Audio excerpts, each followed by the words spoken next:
Well, before that, on our programme tonight, dozens of volunteers slept out in Leicester last night to raise awareness of homelessness. It raised more than £13,000 to help support rough sleepers in the city. This year, one of those volunteers was a man who was, until recently, homeless himself. He joined our reporter Catherine Reid for the Big Sleep Out. This could be any street in Leicester, but these people are not homeless. They're volunteers who are taking part in a project to help those who sleep rough. This is so thin. And I was one of them, but I wanted to know more about what life was really like on the streets. Do you remember what your first night was like? No, because it was that long ago. Until recently, Steve was homeless. He's joining in tonight as a thank you to the charity that helped him get back on his feet.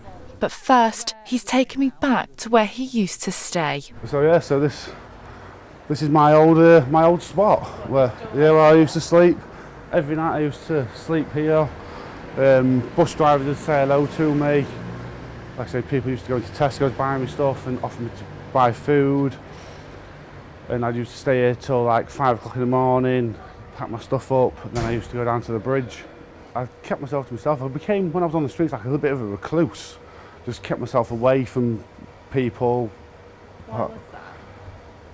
Because I didn't want to get mixed up with the drugs and the alcohol, because that would just bring me down then, which I don't want to be down. Yes, I might have been homeless, but I always had a smile on my face. And what's it like now that you're in housing? On top of the world. On top of the world. Back at the Big Sleep Out, and it's all fun and games.